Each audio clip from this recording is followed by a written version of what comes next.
Sì, sì, lo sappiamo. Aspetta, rallenta moltissimo, rallenta. Le galline vivono sugli alberi, se nasciate in libertà, perché le galline volano. E qua il signor Genduso, rallentalo che rallenta, vediamo perché non si vedono.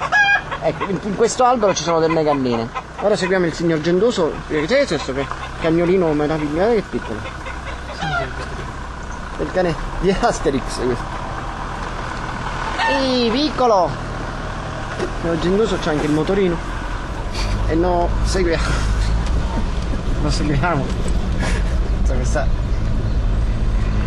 una proprietà straordinaria qua, lui ha quella casa, no, era una casa colonica dove lui vive, data dai Mussolini con la riforma agraria, ed è proprietario lui di questa contrada Terravecchia. Ecco, vedete, là un'altra gallina, lui le lascia libere.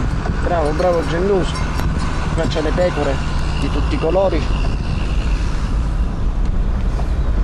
E lui è proprietario di questa contrada Terravecchia, e quindi anche di questo sito archeologico, insomma, che conviene sempre quando si viene qua. Insomma, ci hanno consignato di avvisare al signor Genduso di non salire così, perché ha il grilletto facile. Magari sono voci di paese, però c'è in paese che ha girato qualche pellicola per significare, insomma, che tipo che si può anche innervosire, però è giustamente, insomma, nella sua proprietà questo sito archeologico.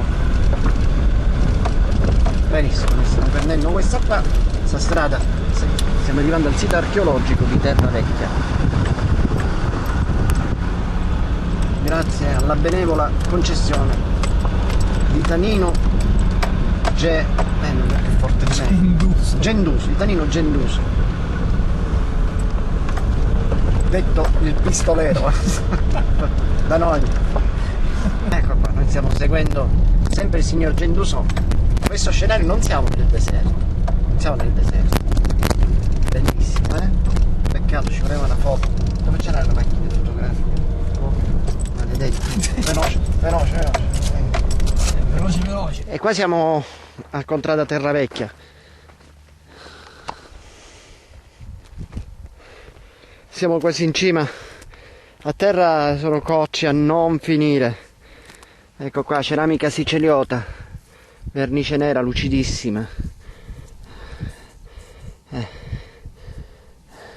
bell'altro questo, è bello, che bello.